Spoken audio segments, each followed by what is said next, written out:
இப்போ மைதா பிஸ்கட் பண்ண போகிறோம். நம்ம மைதா பிஸ்கட்டுக்கு 1 கப்பு நெய் எடுத்திருக்கேன். உங்களுக்கு தேவையில்லைன்னா நெய் பதிலாக எண்ணெய் கூட எடுத்துக்கலாம். 3/4 கப்பு சர்க்கரை வந்து பொடிச்சு வச்சுருக்கேன். நான் மிக்சியில் போட்டு நல்லா பவுட்ரு பண்ணி வச்சுருக்கேன். 3/4 கப்பு பால் எடுத்து வச்சுருக்கேங்க. மைதா வந்து எவ்வளவு நம்ம பிணையும் போது பார்த்துட்டு எவ்வளோ தேவையோ அதுக்கு தகுந்த மாதிரி மைதா போட்டுக்கலாம். அதுக்கப்புறம் எண்ணெய் தேவைப்படும் பொரிக்கிறதுக்கு. இப்போ பாருங்கள், நம்ம நெய் வந்து ஃபுல்லாக ஊற்றிக்கலாம். 1 கப் நெய் இருக்குது.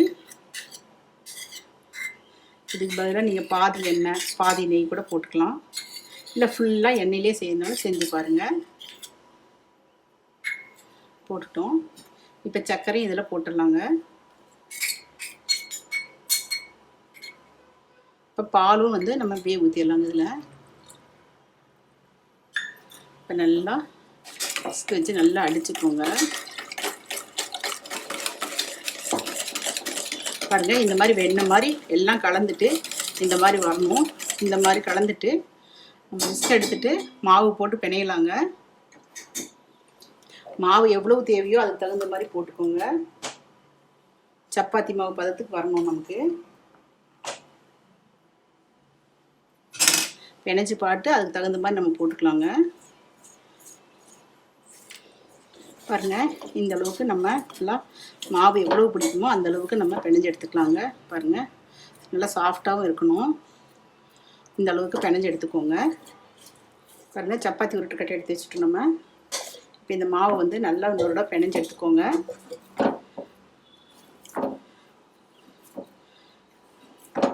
மாவு வந்து இந்த அளவுக்கு இந்த பதத்துக்கு இருந்தால் போதுங்க. இதுக்கு மேலே போட்டுறாதீங்க. மாவு போட்டால் ரொம்ப டைட்டாக எடுக்கிறோம்.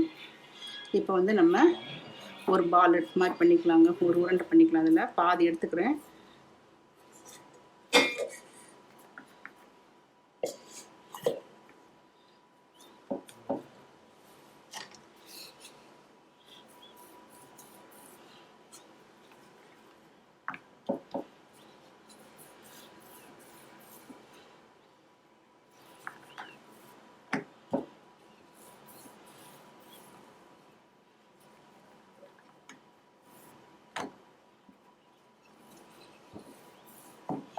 இந்த அளவுக்கு மொத்தம் இருக்கட்டுங்க.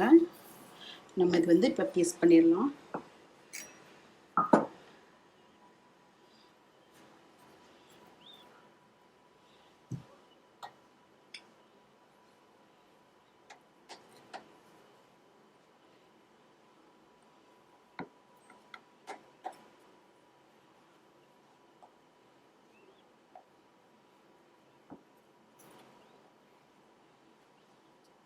இதில் சின்ன சின்ன பீசஸாக போட்டுக்கலாங்க. நம்ம அவங்கவுங்களுக்கு என்ன ஷேப்பில் வேணுமோ அந்த மாதிரி பண்ணிக்கலாம்.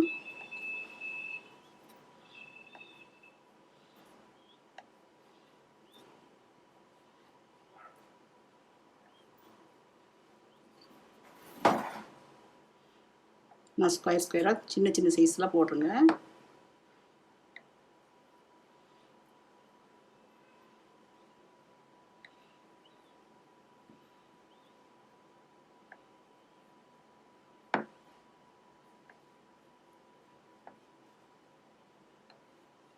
இதே மாதிரி நீங்கள் எல்லாத்தையும் கட் பண்ணி சின்ன பீஸாக எடுத்து வச்சுக்கோங்க. வச்சுட்டு நம்ம எண்ணெய் வச்சுட்டு அதுக்கப்புறம் போட்டுக்கலாம். நம்ம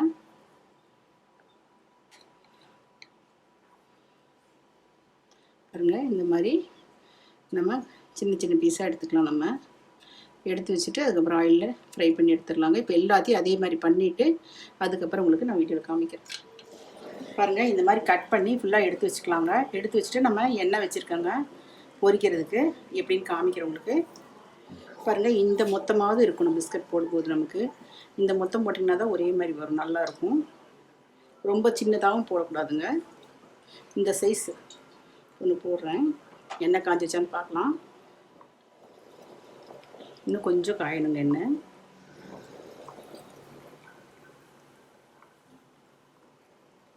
பாருங்கள், இந்த அளவு காஞ்சது போதும். இப்போ நம்ம போட்டுக்கலாங்க.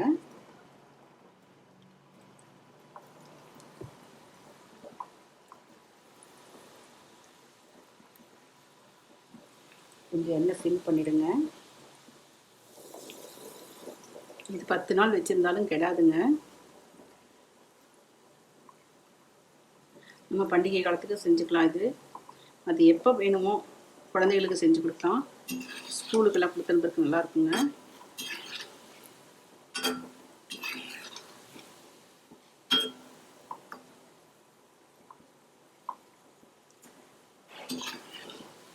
பாருங்கள், இந்த அளவுக்கு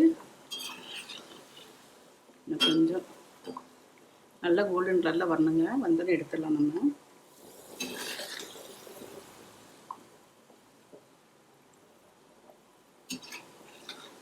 பாருங்கள், எடுத்துடலாம். நல்லா வெந்திருக்கும். கொஞ்சம் ஆறுனதுக்கப்புறம் தான் உங்களுக்கு ரொம்ப கிறிஸ்பியாக இருக்குங்க. இப்போ இதை எடுத்து வச்சிடலாம் நம்ம.